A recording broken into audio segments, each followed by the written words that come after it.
para sa akin, as of the moment, red flag ka. Hindi yung babae. Oo. Totoo yan. Kasi dapat cargo natin yan. Basic necessities yung pagkain eh. Pagkain ng babae, pagkain mo, hindi mo dapat inaarayan. Being as a man, never ka dapat umaray sa pagkain ninyong dalawa. Kuryente, bahay, pagkain, hindi ka dapat umaaray dyan. No? Or okay lang siguro umaray, but dapat sinusolusyonan mo yan eh. Problema mo yan eh. No? So kung pagkain pa lang, palibre pa lang ng GF mo, hindi mo na kinakaya, tapos yung mga kinakainan naman ninyo is affordable naman, like mga 200, 300 pesos or more. Let's say more. Kahit sabihin natin tig 1K per head kayo, dapat kumikita ka pa rin ng mas malaki pa dyan.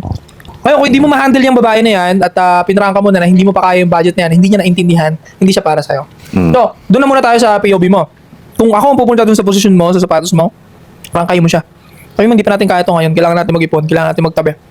Ngayon, kung mature yung babae na yan at mahal ka niya, mag-i-stick pa rin yan sa'yo kahit hindi mo siya malibre ng mahal. Oo nga, no? Pwede naman kumain sa bahay. Sabi mo na yung totoo. Sabi mo yung totoo. Pwede ka kumain sa bahay. Gumawa kayo ng dynamite, dalawa. Pang merienda nyo. Nag-enjoy pa kayo habang ginagawa yun.